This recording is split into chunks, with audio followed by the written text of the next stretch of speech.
You are now listening to the Grio's Black Podcast Network, Black Culture Amplified. Attention changemakers. Nominations for the Grio's second annual Grio Hero Awards open January 2024. Head to the Grio's website from January 8th to February 9th to nominate a real hero making a positive impact in our communities and our culture. Last year, Darrell V. Atkinson, the co-founder of Forward Justice, took home the Grio Hero Award. This year, we're going to choose 10 honorees and celebrate their work and commitment to making a difference in our communities. So head to thegrio.com/heroes to find out more information and to nominate your hero. Over the next few months, you're going to hear a lot of questions about the black vote. Will black people support Biden? Are black people switching to the Republican Party? Are they going conservative? Will black people show up in numbers in November? Well, I'm Michael Harriot, and I have the answers. And that's why I want to welcome you to the Grio Daily, the only podcast that'll ask, what about the white vote? I'm world famous Wypipologist Michael Harriot, and this is the Grio Daily. In the next few months, you're going to hear a lot about the black vote going up to the 2024 elections. You're going to hear about Biden's support, whether it's falling off, what the polls say. You're going to hear a lot about black people turning out. What about black turnout? Are black people dissatisfied with the Democratic Party? Are black people switching to the Republican Party? Are black people turning conservatives? But one thing you'll never hear about is something that's more important. Because when you look at the numbers, you know what they say, men lie, women lie, numbers don't. And the fact is, when we're talking about electoral politics, the white vote far outweighs the black vote. Now, it is true that the black vote does determine a lot of elections, but we never talk about why that is. That whole entire premise is based on the assumption, and the knowledge is a fact, that white people always vote the same way. They vote conservative. They vote for the party that is premised on exclusion, whether it is Democrats and Republicans. And I know, I don't want to go into history like I usually do right now, but, even though people like to say that, black voters started voting Democrat when the party switched, that's really not true. You can go back and listen to our old episode on that. But the truth is that black people have been voting for the Democratic Party in presidential elections since the 1932 election. That's Franklin Delano Roosevelt. And that wasn't because, some people like to make you believe we were bamboozled into voting Democrat. But no, there was a group. There's an article on the Grio that you can read called About the Black Brain Trust, the secret history of the Black Brain Trust. And that Black Brain Trust was essentially a policy group, an unofficial policy group that enunciated the political desires of Black America to the Roosevelt administration.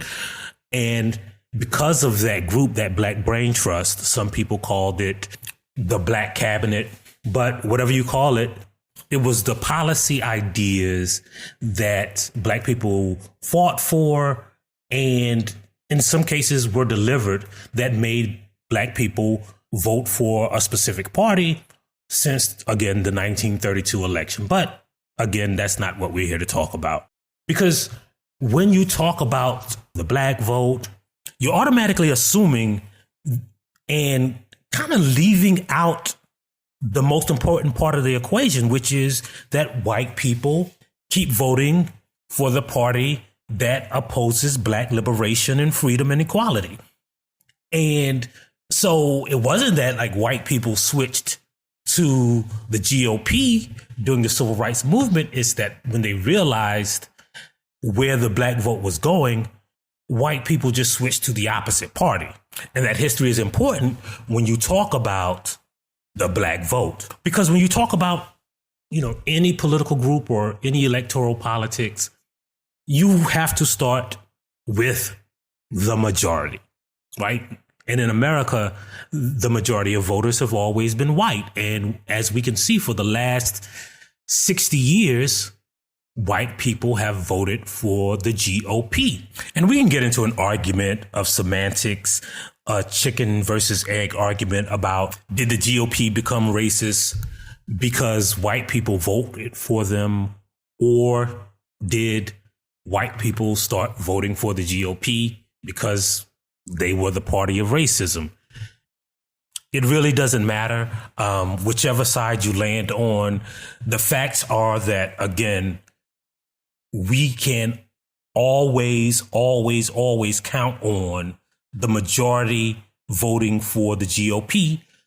And that's not to say that all white people vote Republican, because there are some white Democrats, but they are the minority of white people. And the only way that the Democratic Party can win an election is from the black vote.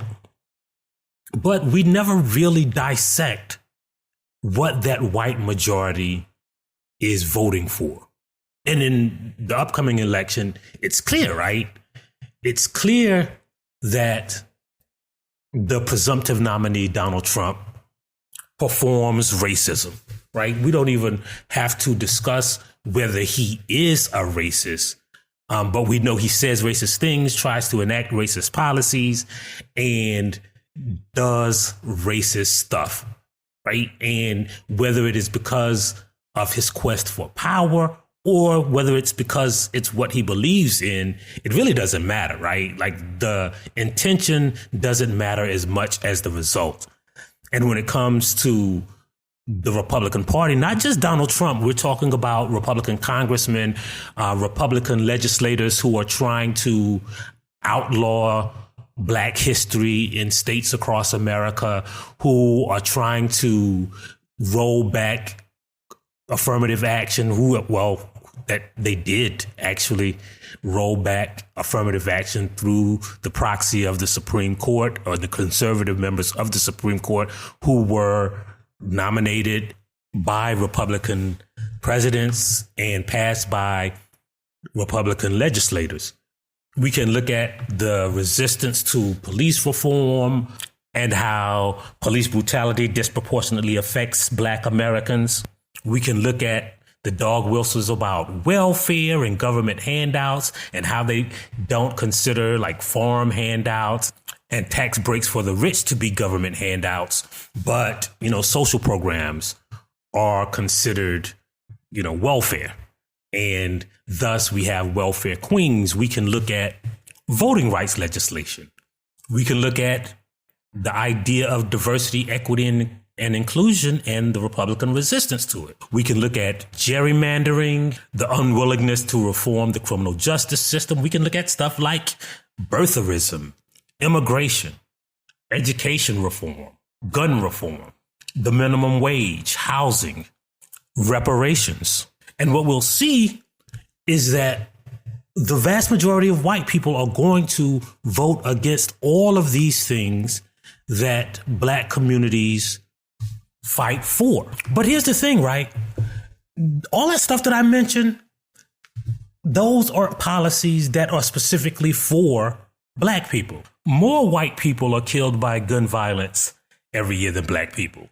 Poor white people are affected by this $7.25 minimum wage. White people need government assistance too. More white people receive government assistance. White people are affected by police brutality.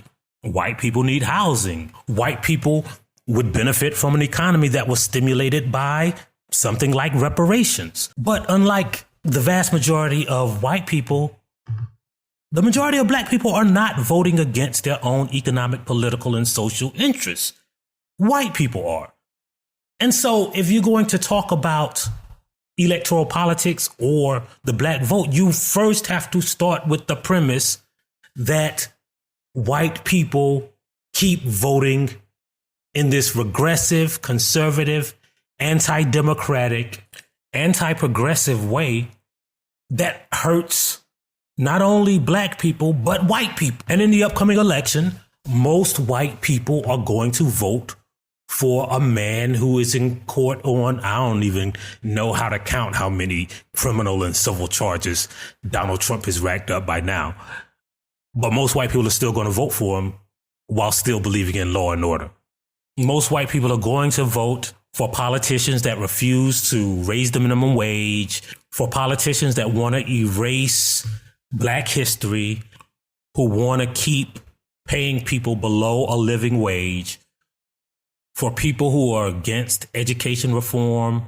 But those same white people will say that they believe that the American dream can be achieved through hard work and education. They'll say that they're pro-life while voting for a party that still to this day hasn't come up with a health care plan, a universal health care plan. They'll vote for election deniers and people who want to restrict the access to the ballot while claiming they love America and are patriotic and they love democracy. And that is the white vote. And then there's the black vote.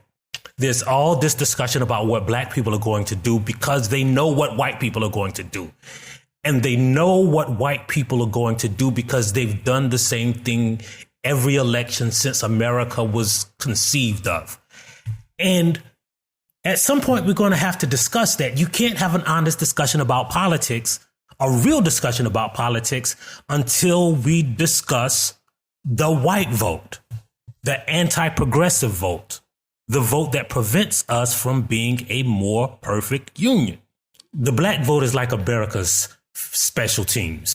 You can't win a close football game if you don't have somebody reliably kicking field goals. But you'd think it was crazy if you turned on ESPN to see a discussion about an upcoming football game and they only talked about special teams and the field goal kicker. They didn't talk about the quarterback or the wide receivers or the running backs or the coaches or the defense. Nah, they're just going to talk about punting and returning kickoffs and kicking field goals. But all the journalists and pundits and media outlets want to talk about the black vote without mentioning who's scoring all the points, why the game is so close, because the white team keeps fumbling the ball. The white team keeps throwing interceptions. And yeah, there are some white people on defense that can keep us in a close game. But if you want to talk about why we keep losing, you got to examine the most efficient way to score. The people who score the majority of the points are the offense. And that's why we got to talk about the white vote. And that's also why you got to tell a friend about this podcast. That's why you got to download that Grio app. And that's also why you got to rate and review this podcast. And that's also why we leave you with the black saying. And today's black saying is, in America, there's three things you can count on: death, money, and racism. You know white people don't pay no taxes.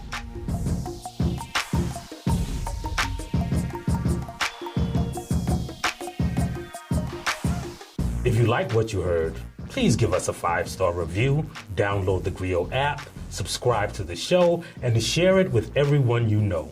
Please email all questions, suggestions, and compliments to podcast@thegrio.com.